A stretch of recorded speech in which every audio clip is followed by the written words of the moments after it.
السلام علیکم، آپ دیکھ رہے ہیں دنیا نیوز۔ میں ہوں سلمان حسن۔ میں ہوں عائشہ یوسف۔ ہیڈ لائنز آپ نے جانی، بلیٹن کا آغاز کرتے ہیں۔ ملک کے دشمن کو جہاں پائیں گے ان کی سرکوبی کریں گے۔ غیر ملکی شہ پر فساد فی الارض برپا کرنے والوں پر آئندہ بھی زمین تنگ رہے گی۔ دہشت گردی کے خلاف جنگ میں قربانیوں کا سلسلہ جاری ہے اور جاری رہے گا۔ عزم استحکام کسی نئے آپریشن کا نام نہیں، عزم استحکام کے دوران کوئی بے گھر نہیں ہوگا، یہ کہنا تھا آرمی چیف کا۔ دہشت گردی میں ملوث بیرونی قوتوں کو بتانا چاہتا ہوں، ہم اپنا دفاع کرنا جانتے ہیں۔ آرمی چیف کا یوم دفاع و شہداء کی مرکزی تقریب سے خطاب۔ سیاسی اختلافات کو نفرتوں میں تبدیل نہ ہونے دیں۔ قائد کے رہنما اصول ایمان، اتحاد اور تنظیم ہمارے لیے مشعل راہ ہیں۔ آرمی چیف نے اتحاد اور یگانگت کی صفات اپنانے پر زور دیا۔ انہوں نے مزید کہا کہ جنوبی ایشیا میں پائیدار امن کا قیام مسئلہ کشمیر کے حل میں ہے۔ فلسطین کا تنازع دنیا کے لیے انتہائی قابل فکر سوالیہ نشان ہے۔ فلسطین کے عوام کے لیے ہمیشہ آواز اٹھائی اور اٹھاتے رہیں گے۔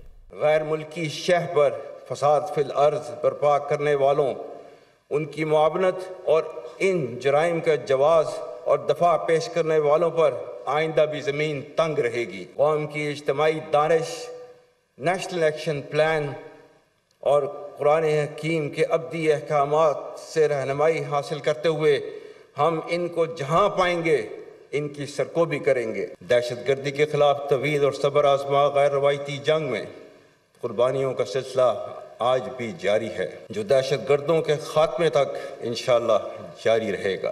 دہشت گردی کے پھیلاؤ میں جن بیرونی طاقتوں کا ہاتھ ہے، میں انہیں بھی باور کرانا چاہتا ہوں کہ فوج پاکستان اور پاکستانی عوام اپنی سالمیت کا دفاع کرنا جانتے ہیں اور کبھی تمہارے مذموم ارادوں کو کامیاب نہ ہونے دیں گے۔ عزم استحکام کسی ایسے بڑے اور نئے آپریشن کا نام نہیں جس میں کسی علاقے کے عوام کو بے دخل کیا جائے گا۔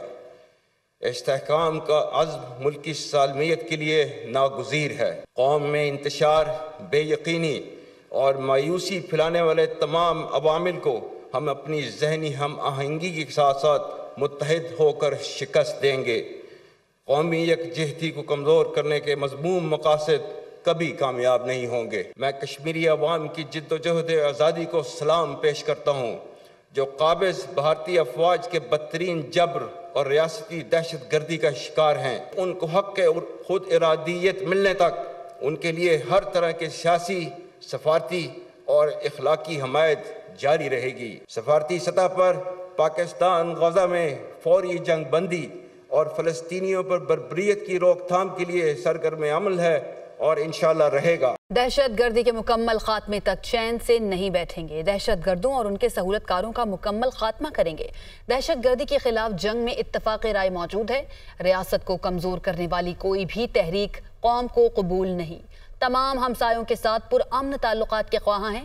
اپنی آزادی اور خود مختاری پر کبھی سمجھوتا نہیں کریں گے۔ ہم پرامن ملک ہیں، کسی ہمسائے کے خلاف جارحانہ عزائم نہیں رکھتے۔ اظہار رائے ہر شہری کا حق، لیکن استعمال آئین کی حدود میں ہونا چاہیے۔ پاک فوج کی وردی پرچم لہرانے کی ضمانت ہے۔ شہدائے وطن کو جتنا بھی خراج عقیدت پیش کیا جائے کم ہے۔ وزیر اعظم کا یوم دفاع و شہداء کی تقریب سے خطاب۔ ہم دہشت گردی کا سر مکمل طور پر کچلنے تک چین سے نہیں بیٹھیں گے۔ جہاں جہاں فتنہ الخوارج اور ان کے سہولت کار موجود ہیں، ان کے مکمل خاتمے تک افواج پاکستان اور قانون نافذ کرنے والے ادارے آپریشنز جاری رکھیں گے۔ امن ہماری اولین خواہش ہے اور ہم اپنے تمام ہمسایوں کے ساتھ باوقار اور پرامن تعلقات کے خواہاں ہیں، لیکن ہم اپنی آزادی، عزت اور مفادات پر کبھی سمجھوتا نہیں کریں گے۔ ناقابل تسخیر دفاع ہماری اولین قومی ضرورت ہے، جس کے بغیر نہ امن ممکن ہے، نہ ترقی اور خوشحالی۔ گالی یا گولی کسی مسئلے کا حل نہیں۔ قوموں کی تقسیم ملکی سلامتی کے لیے خطرات پیدا کرتی ہے۔